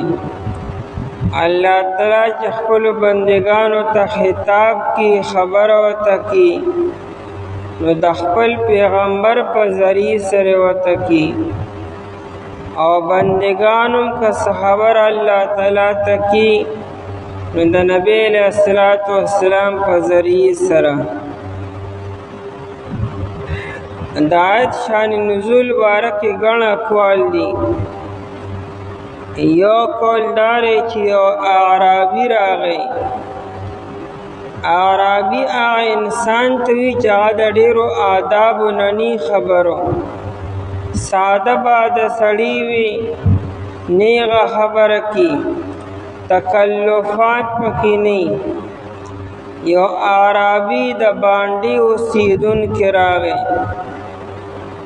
هغه نبی علیہ السلام ته وویل چې جی اقریب ربنا، زمونږ رب مونږ ته نږدې دی، نو فنناجیه، که مونږ ته نږدې نه بیا به سره مونږ پټې خبرې کو، راز و نیاز به سر کو.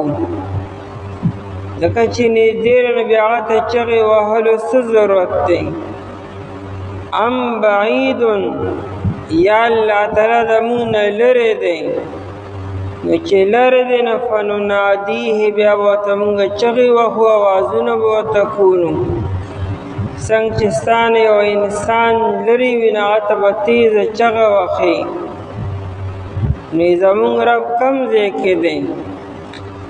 اللہ جل شانہ آیت مبارکہ نازل کو وَإِذَا سَأَلَكَ عِبَادِي، کہ زما بندگان زما بارکستان تپوس کی چکم زیدن و تو از ډیر نږدې یم تاسو ته.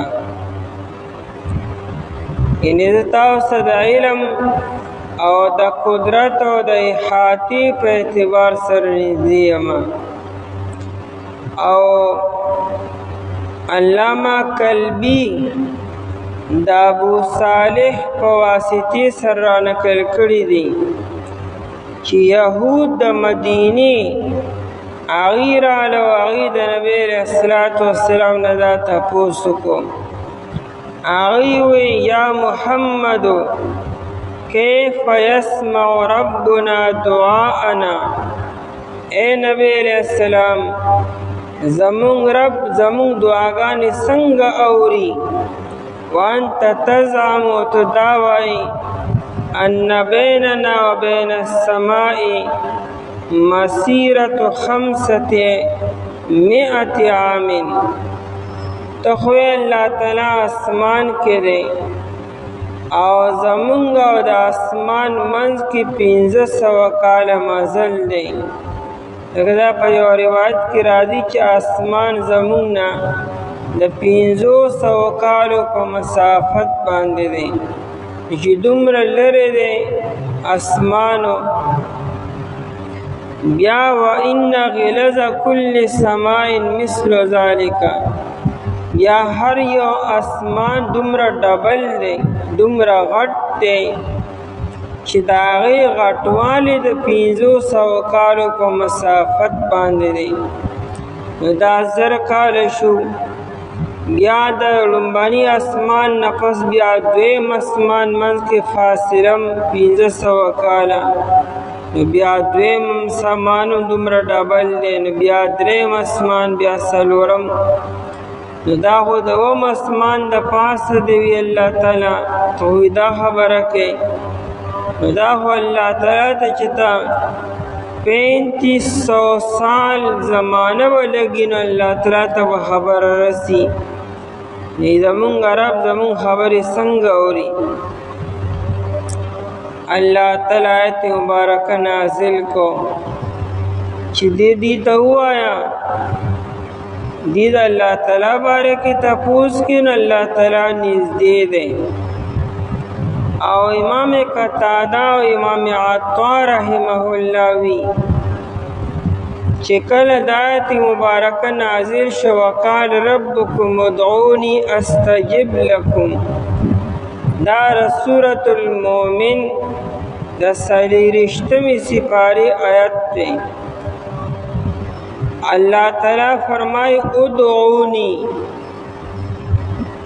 ما زمانہ دعاگانی غواړئ، استجب لکم زبسو دعاگانی قبلوما. نا اللہ تعالی په خپل حکم کړی چې زمانہ دعاگانی کوي، زمانہ غواړئ او زبا قبلوما.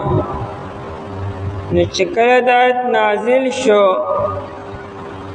نو یو سړی وی د الله رسول صلی الله علیه وسلم کیف ندعو ربنا، چې الله تعالی مونږ ته وی چې زمانہ دعاګانې غواړي، مونږ الله تعالی نه څنګه دعاګانې غواړو. ومتى ندعوه، او کله کم ټیم به مونږ راغواړو، یعنی څه ټیم شته خاص، آیا خاص طریقه شته د الله تعالی. نو الله تعالی نازل کو چې بس تاسو کلم زمانہ سوال کوئ، د الله تعالی نه د سوال لپاره څه ټیم نشته دی، څه وخت نشته دی، څه زمانه نشته او څه مکان نشته. یو انسان چې هر ځای کې او په هر حال کې دی، دی هغه ټیم کې الله تعالی ته سوال کولی شي. چې کله انسان الله ته متوجه وي، نو د هغه لپاره بیا هره شپه شب قدر دی، هره شپه د انسان لپاره بیا شب قدر دی. خلک یې شب قدر په موقع دعاګانې قبلیږي، بېشکه قبلیږي. توجه پکار ده، اخلاص پکار دی، طلب پکار دی، او الله تعالی نه په صدق دل سره غوښتل پکار دی. بیا هر وخت چیرې دا شب قدر دی، او بېشکه په حتیم کې او په ملتزم سره دعاګانې قبلیږي د خانه کعبې سره خوا کې. او چې کله انسان الله تعالی ته صحیح زړه نه متوجه شي، بیا هر ځای ملتزم دی، هر ځای بیا حتیم دی. انسان که مشرق کې رہو، که مغرب کې رہو، که شمال کې رہو، که جنوب کې دی، بس هغه اړه غواړي، هغه توجه غواړي. هر ځای بیا انسان دپاره شب قدر او حتیم دی. وَإِذَا سَأَلَكَ عِبَادِي، او کله چې تپوس کوي ستانه عبادی زما بندگان. ور عبادی ہوئے زما بندگانو، دا بندگان دا اللہ تعالی دی، بنده اللہ تعالی نه پیژني. الله تعالی خو بنده له دون عزت ورکړي دا زما بنده دی دا زما سړی دی که دنیا کې یو لوی عہدې والا چا بار کې دا زما سړی دی هغه څونه خوشحالیږي ماته ودر پلانکی الله جل شانو په دا زما بندگان دي عبادی زما بندگانو عني زما بارکی زما بارکستان تپوسو کی او دا اللہ تعالی بارک خلق و تپوسکو عن قربی و بعدی چیز خلق و تنیزدی ما و کدا خلق و نلری ما دا سمر سوالات چی خلق و کڑی دی مشان نزول بیان کو طول خلاصم دک دا چی اللہ تعالی زمون تنیزدی دی او که زمون نلری دی نو چې کله زما باره کې دا تپوسو شي جواب ورکا نو فقل لهم بوترو باسو تدی تو آیا دا چې چا سوال کړی دی انی قریبن بیشک از نږدې یم ستاسو نه لرې نه یم زه تاسو ته نږدې یم او دا نږدېوالی د جسم په اعتبار سره نه دی او نه د مکان په اعتبار سره چې ګنې الله تعالی د جسم او یا ګنې د مکان په اعتبار سره نږدې داسې نه ده ځکه الله تعالی د مکان او د جسم نه چې دی نو پاک دی نو دا نزدېکت په کم اعتبار سره نو بالعلم والقدرت والاحاطه الله تعالی د علم په اعتبار سره تاسو نږدې دی څه مطلب چې ته عرضې کې او په هر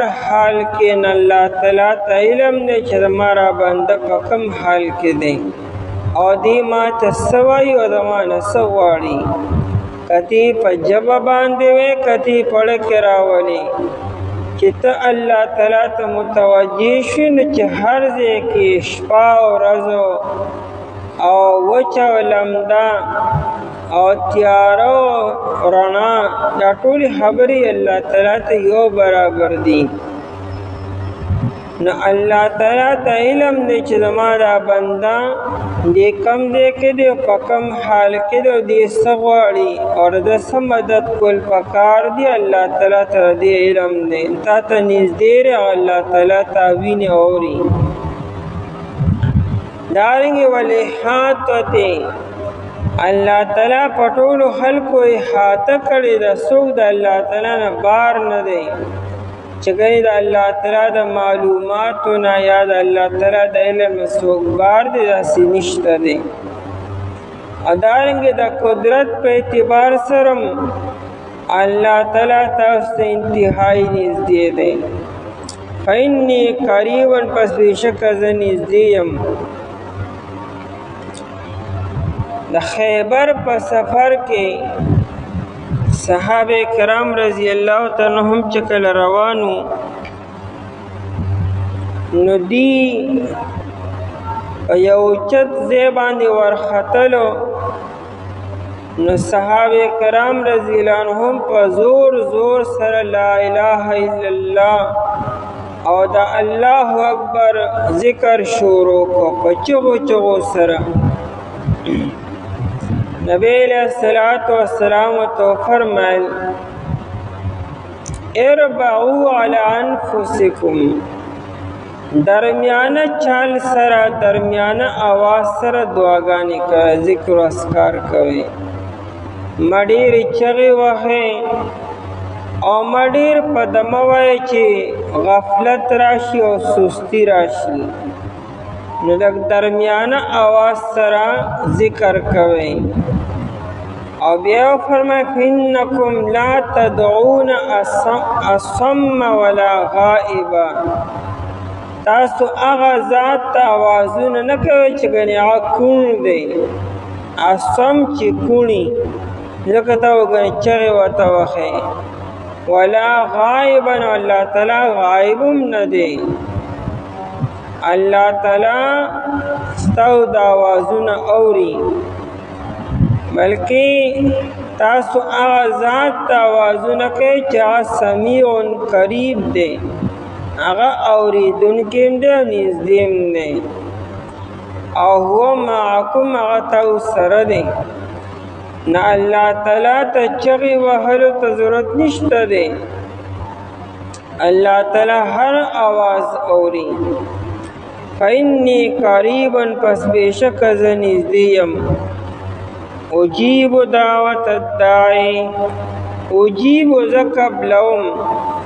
اجاب یجیب اجابتن، چاله جواب ورکولو. دا د جاب یجوب نه دی، جواب په عربی کې کټ کولو ته وایي. د ګریوان ته عربی کې جیب وي.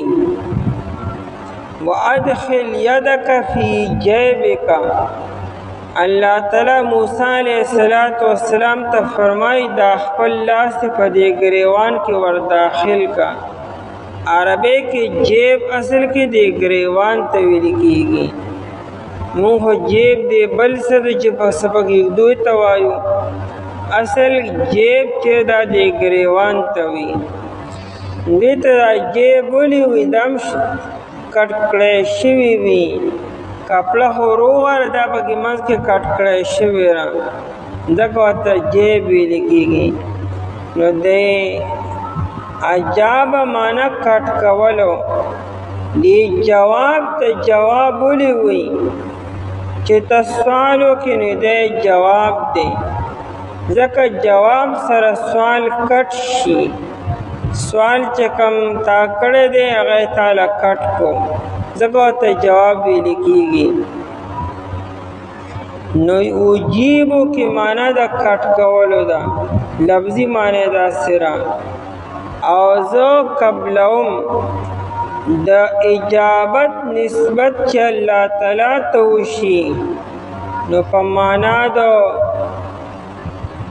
اعطای ورکولو وي. د اجابت نسبت بنده تم کیږي او الله تعالی تم کیږي. الله تعالی ته چې نسبت وشي نو معنی د اعطا ورکولی، او ورکول معنا سره قبلول دي. او چې کله نسبت بنده ته وشي نو معنی طاعتي، ته بنده اجابت کو، یعنی بنده دا خبره ومنله عمل کې راوسته. نو اجیبو زه قبلهم، زه جواب ورکوم، یعنی قبلهم. دعوت الداعی، دعوت را بللو توی، بلنی توی. یو دعوت تے او بل دعوت تے. نو دا دے دعوت را بلل بولانا. دا خلقی دعوت تے سمطلب زرا بلل شیما، زو انوائٹ شیما، یعنی زو پروگرام د پارا خوراک و سکاک د پارا مدعو کړی شیما. نو دعوت کی معنی د بلنی. دعوت الداعی، بلنا د رابلون کی. الداعی بلانے والا، رابلون کی یعنی دعا اختن کی. زد دعا اختن کی دعا قبلو ما. دعوت الداعی ہوئی دا دعا اختن کی چار سوک دے او عرض کی دے. خوچے ماں تے دعا اکلا زیولا قبلو ما جواب ورکو ما. اذا دعانی، دانون دلان دی زیر دے اصل کے دعانی، کلچ دعاو کی ماتا، کلچ راو بری مالرا. اذا دعا قبلو ما. دلته کې آیت مطلق دی او عام دی چې د هر یو دعا وختون کې دعا ز قبلو ما چې کله مقامات دعا وکي. ولیکن دار چې قید ورسره شته دی چې کچرې زه وغواړم نو الله هغې به قبلومه. یعنې دعا غوښتونکي خو ماته به ډېرې دعاګانې کي، لیکن چې زه وغواړم نو هغه به ورله قبلومه ورکوم به. ان شئتو به ورته روباسو. او د دې ذکر په 9 سپاره کې هم شته، بل ایاه تدعون فیکشف الیه. بل ایاه تدعون، تاسو الله ته دعاګانې کوئ نو فیکشف الیه ان شاء، که الله وغواړي نو الله تعالی به ستاسو هغه مشکل ختم کړي. نو که الله تعالی وغواړي نو هغې. او یادا چې د دعاګانې قبلومه، خو اذا وافق القضاء، بنده چې څه غوښتي دي که دا د الله تعالی قضا او قدر سره تقدیر سره موافق شي نو الله تعالی ورله ورکړي.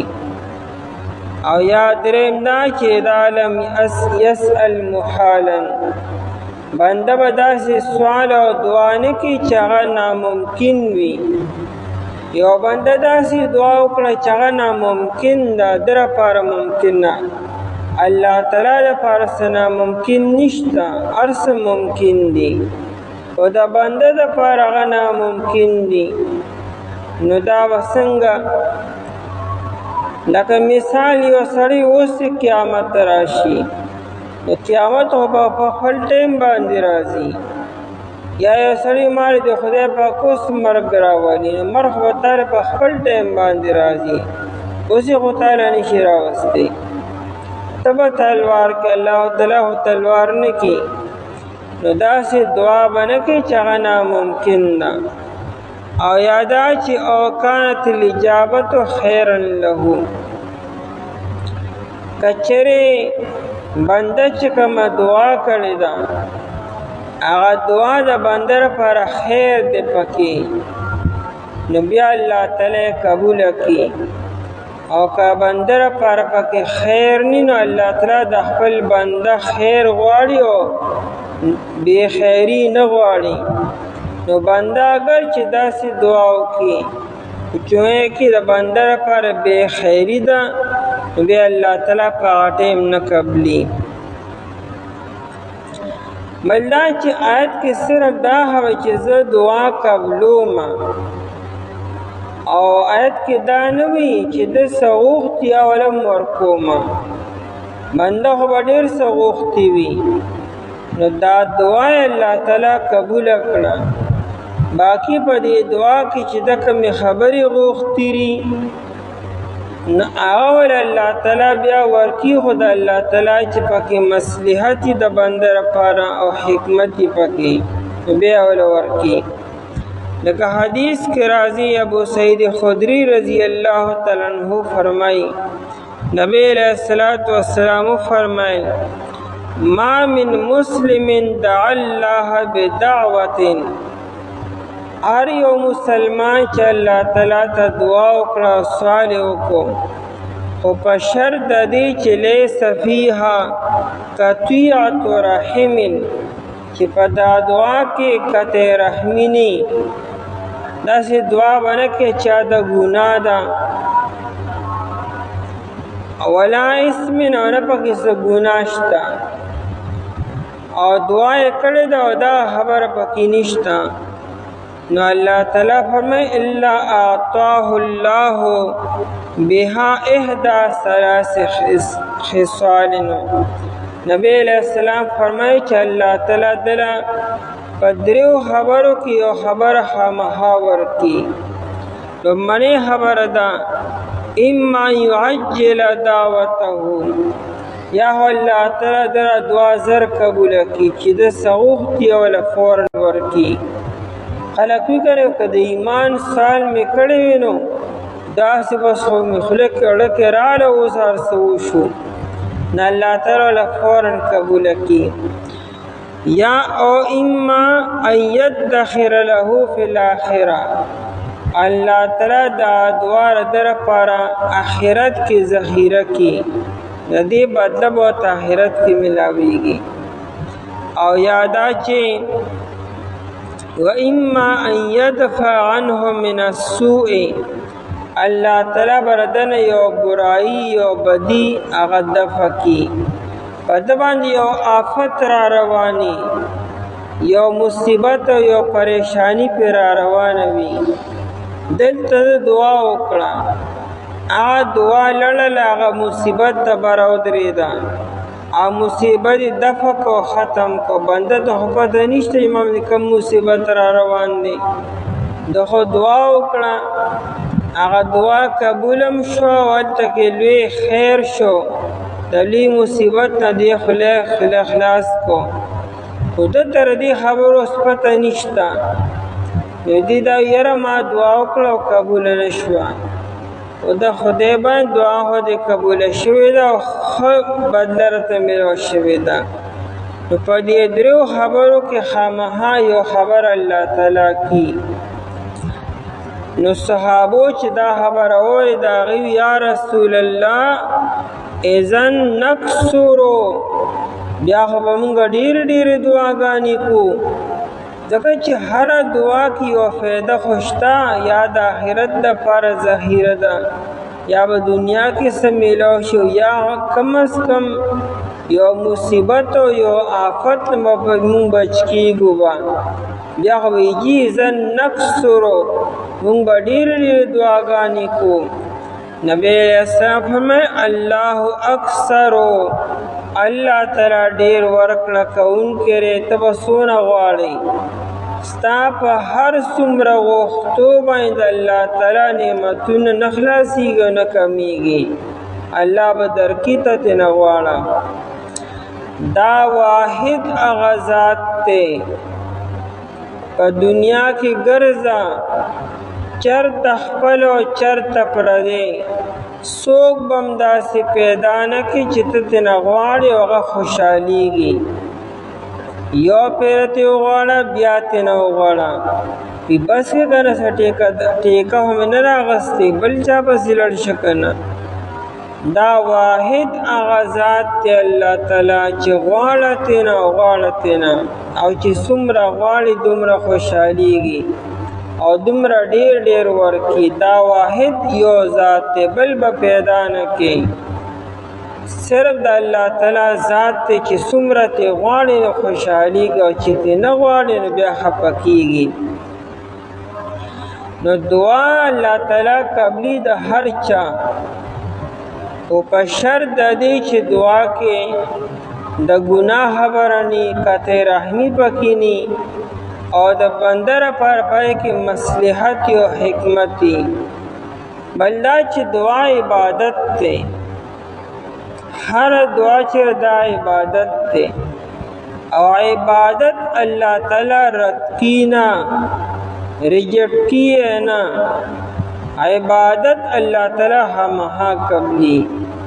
چې انسان دعا وکړه هغه الله تعالی قبول کړه، بیا د دعا چې کوم اثرات دي دا په خپل ټایم ظاهریږي.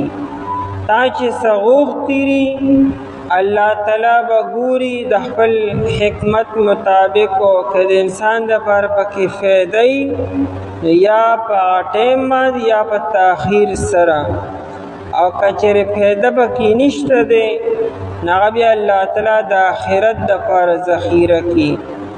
د دې وجې نه آخرت کې چې کله الله تعالی انسان ته ډېر څه ورکړي او د ډېرې دعاګانې کړي و هغه په ظاهره کې دنیا کې قبولې شوي ني، او د هغې بدلې ورته الله تعالی آخرت کې ورکړي. دی وایي چې یا الله زما دنیا کې یو دعا نه وي قبوله شوې چې هغه هر څه ماته دلته میلاو شوي، ځکه دنیا خو هر رنګه تېرېږي او په هر چا تېرېږي. بل دا مونږ چې دعا کم کنسپټ مونږ ته چې بس مونږه دعا وکړه اوس به قبلېږي به، ماوستن دې دعا وکړه سهار په انتظار جماعت کې دعا وکړه او بار اوس ګورې چې ګنې اثرات پې ظاهر شي. داسې خو انبیاء کرام علیهم السلام هم نه دي کړي. ای خو دعاګانې کی او د قبولیت کار خو د الله تعالی سره دی. هغیم داسې په انتظار نو چې اوس به راشي اوس به راشي، خو د الله تعالی بیا مرضي ده. نتیجه زمونږ په ذهن کې نه ده، نه زمونږ په وس کې ده. مونږ به دعاګانې کو او الله د دعا د قبولیت غټه نشانی دا ده چې تا یو دعا وکړه او ورپسې دې بله دعا وکړه، دا دویمه دعا دا علامت د دې چې لومړنۍ دعا ستا قبوله شوې ده. ځکه الله تعالی ته د خپل بنده دا بار بار جړه او فریاد او یا الله او یا الله دا الله تعالی ته ډېر خوښ دی. نو الله تعالی دا دویمه دعا چې دا علامت د دې چې الله تعالی ستا لومړنۍ دعا قبوله کړې دا ته نور متوجه کړي. نو فلیستجیبوا لی، پس پکار دی چې دی قبول کی حکم زما. فلیستجیبوا ای عجیبو دعوتی، دیر زما دعوت قبول کی نی زما حکمون دیو منی. ستاسو کار زما حکمون منل دی. دانه چې کنه دعا په ظاهره کې قبول نشوه نو تاسو کړه وغواړئ چې بس نیک وځه اسیم نه قبلي. دې سره تاسو کار دی، تاسو بندگان یې د ما عبادت وکوئ. ولیؤمنوا بی، او ایمان وړئ په ما باندې. ایمان ټول راوړئ نو مراد یقین دی او دې یقینو کې په ما باندې. ولیؤمنوا بی، ما باندې یقینو کې ان الله تعالی په ذات باندې اعتماد باروسه ساتي، الله تعالی به درکی خامخا. حدیث کې راځي ادعوا الله وانتم موقنون بالاجابه، الله ته سوال کوئ په دې یقین سره چې الله تعالی به قبلي خامخا. په دې یقین سره سوال کې او کتر مخکې نه چې نه قبلیږي حاسم نه، بیا دا لفظي تکرار دی سره الفاظ د خولې نه وباسي. بل دعا دپاره دا خبرم ضروري نه چې همها په خوله باندې ووایي. دعا دړه ده، خپل جسم مکمل متوجه که، مکمل ځان کې توجه راوله. حجاج ابن یوسف طواف کو، پسترګو باندې یو معذور انسان د خانقاوې ویښ کې ناست و. الله ته سوال کو یا الله مال سترګې راکړي، مال نظر راکړي. هغه ته خیال شو حجاج ابن یوسف قاسم لکه څونه وخت نه دعاګانې غواړي چې بلا زمانه وشوه، وی ما پیژنې وینه حجاج ابن یوسف ما زرا طواف پورا کوم واپس راځم، کستا دا نظر نو راغلی نو سر د نه کلموم. حجاج ابن یوسف روان شو، دی لسم الله تعالی ته پریوتو یا الله اوس خو د سر خبره ده، تر اوسه خو د سترګو خبره وه، یا الله اوس راکې پریشا باندې. نو سم ورغړی د الله تعالی ته. نو دعا هم دغه توجه نوم دی. بیا ټول بدن الله تعالی ته متوجه شو او حجاج ابن یوسف چې کله هغه طواف برابرو هغه سترګو کې نظر راغلی، اوس یې په یقین سره دعا وکړه، تر اوسه د ګپ لګو. نو دعاګانې ښه په توجه سره پکار دی. بل دعا بیا آداب دي او انشاءالله چې ته بل مجلس کې وایو دا مونږ چې کوم انداز کې دعا وایو، دا لاسونه مونږ ټکونه وباسو، لاسونه تاو راتو، دا دعا کومه طریقه ده. دعا خو لاس چې کوم نه لکه څنګه چې انسان چاته لاس نیسي هغه شان به لاس نیسي، او دا لاس د دعا نه بعد به لاسونه په مخ باندې راکاږي، دې ګریوان ته به نه راولي خالصي. دا دې لاس په دې مخ باندې راکاږلو مطلب دا دی چې ما الله تعالی نه وغوښتو الله تعالی راکړو او دا ماته په سر سترګو باندې قبول دي. دا مطلب دی چې دا لاسونه هم په مخ باندې او په سترګو باندې راکاږو. دې مطلب څه شو چې دا هر څه ماته په سر سترګو باندې قبول شو. او نور د دعا تقریبا او یا آداب دي، په دې مستقل کتابونه دي او انشاءالله بل مجلس کې وایو. وَلْيُؤْمِنُوا بِي او دې یقینو کې په ما باندې لعلهم يرشدون د پاره دي چې دیني غلار عمومي الله باندې یقین کوي، د الله تعالی عبادت کوي، اطاعت کوي، نی غلار عمومي الله تعالی ته ورسي. او کله چې تپوس کوي ستانه زما بندگان زما بارکه پس بېشکه زه نږدې یم قبلهم دعا د دعا غوښتونکي. کله چې دعا وکړي ماته پس دې قبول کړي دعا پکار دی چې قبول کړي حکمونه زما او یقین دی وکړي په ما باندې د پاره دی چې دیني غلار عمومي